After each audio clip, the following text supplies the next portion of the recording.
कोई चाहे जितना शांत और अच्छे स्वभाव का हो तो हमें प्रशंसा नहीं करनी। क्यों? अगर किसी की प्रशंसा की तो किसी की निंदा कर देंगे कि ये तो बहुत अच्छा साधक, और वो उदाहरण में देना पड़ेगा। जहां उदाहरण दिया आप अपनी स्थिति से भ्रष्ट हो जाएंगे। ये बड़ा सूक्ष्म विषय है। किसी की भी तुम यदि निंदा करोगे तो वो दोष तुम में भयंकर रूप से जागृत हो जाएगा, परास्त कर देगा तुम्हें। बहुत बहुत अनुभव की भी बात है, शास्त्र सम्मत बात है। अगर आपको इस माया प्रपंच के दलदल से निकलना है तो वाणी को मूक बनाना पड़ेगा, कानों से बहरा बनना पड़ेगा, देखते हुए भी आंखों से अंधा बनना पड़ेगा। ये तीन बातें समझ लीजिए। देखते हुए भी अंधा बनना पड़ेगा, सुनते हुए भी बहरा होना पड़ेगा, और बोलते हुए भी मूक होना पड़ेगा। तभी आप निकल पाओगे, नहीं फंस जाओगे। अगर आप किसी को देखते हैं और उसमें दोष दर्शन करते हैं और कहीं उसके दोषों की निंदा कर देते हैं तो आप लिख लीजिए, वही दोष भयंकर रूप से आपके हृदय में जागृत हो जाएगा। किसी के शांत या घोर मूल स्वभाव और उसके अनुसार कर्म, स्वभाव के अनुसार कर्म है। किसी का बड़ा शांत स्वभाव, किसी का घोर स्वभाव है। कोई शास्त्र सम्मत कर्म करता है, कोई शास्त्र विरुद्ध कर्म करता है। शास्त्र सम्मत कर्म करने वाले की प्रशंसा नहीं करनी और शास्त्र विरुद्ध कर्म करने वाले की निंदा नहीं करनी। क्यों?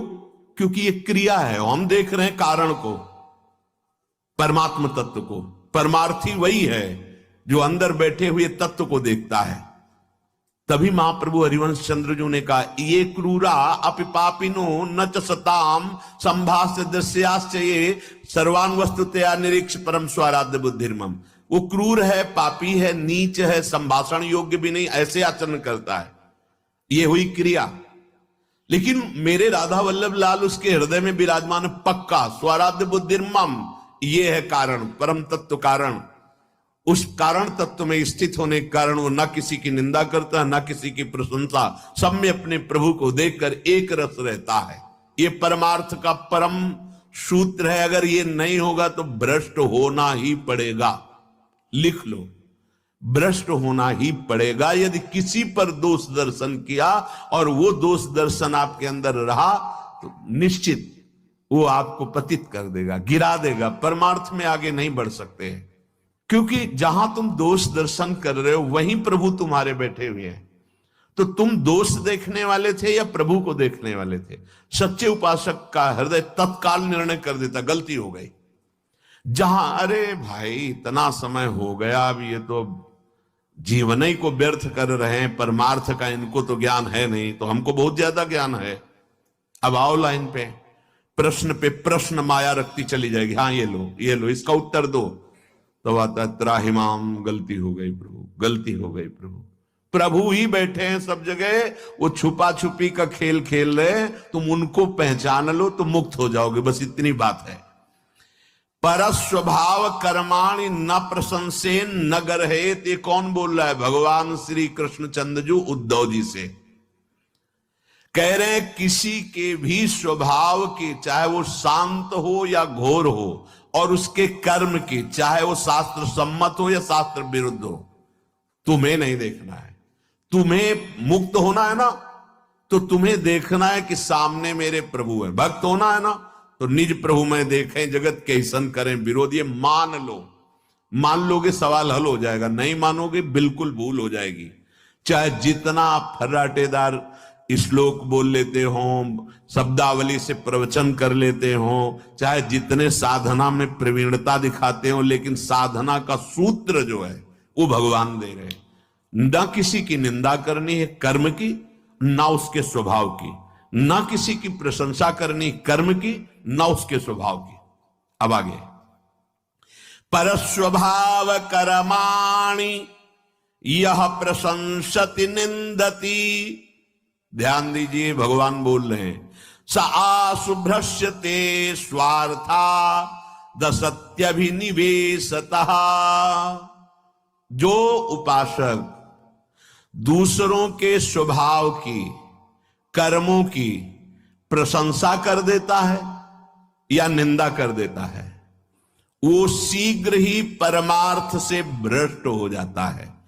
सा आशु मतलब बहुत जल्दी, सा आशु भ्रश्यते स्वार्था दसत्यभिनिवेशतः,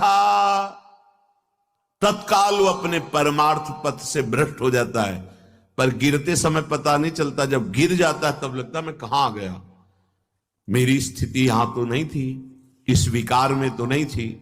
तो कीन हो इसका बहु अभिमाना, शोक हो वंचा कृपा निधाना। तुमने अभिमान करके किसी की निंदा कर दी, किसी की प्रशंसा कर दी, फंस गए।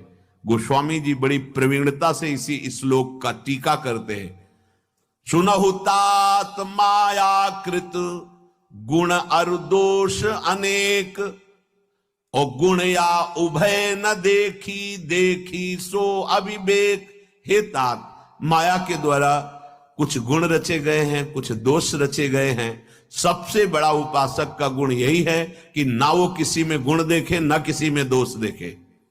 अगर वो गुण दोष देखता है तो यही अविवेक है, अज्ञान है। वही बात भगवान यहां संस्कृत में बोल रहे हैं। परस्वभाव कर्माणि यह प्रशंसति निंदति, जो दूसरे के स्वभाव की या कर्म की प्रशंसा या निंदा कर देता है। सा आशुभ्रश्यते स्वार्था दसत्यभिनिवेशतः, वह अपने परमार्थ साधन से भ्रष्ट हो जाता है, गिर जाता है।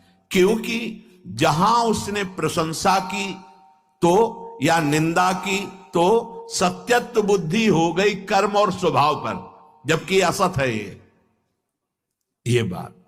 ये कर्म असत है और ये स्वभाव असत है, क्योंकि हर स्वभाव की रचना सतोगुण रजोगुण तमोगुण ये गुण से होती है। जो कारण शरीर है वो इन गुणों से, सतोगुण रजोगुण तमोगुण, इन्हीं से उसकी सृष्टि हुई स्वभाव की। तो ना किसी के स्वभाव की प्रशंसा करता है, ना वो निंदा करता, क्योंकि जानता है गुणों के अनुसार है। जो निंदा करने की चेष्टा तो घोर स्वभाव है, अशांत स्वभाव है, मलिन स्वभाव है।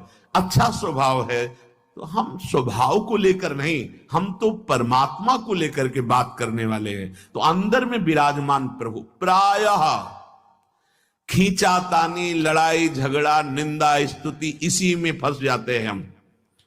ये धर्म है, ये अधर्म है, ये लड़ाई झगड़ा इसी विषय को लेके करते हैं। सच्चा उपासक वो है कि सब में अपने प्रभु को देखकर शांत हो गया है। कोई अगर उससे प्रश्न करता है तो उसका उत्तर है, अन्यथा अपनी तरफ से सब में वो भगवत भाव, न किसी से द्वेष, न किसी से गुण का संबंध।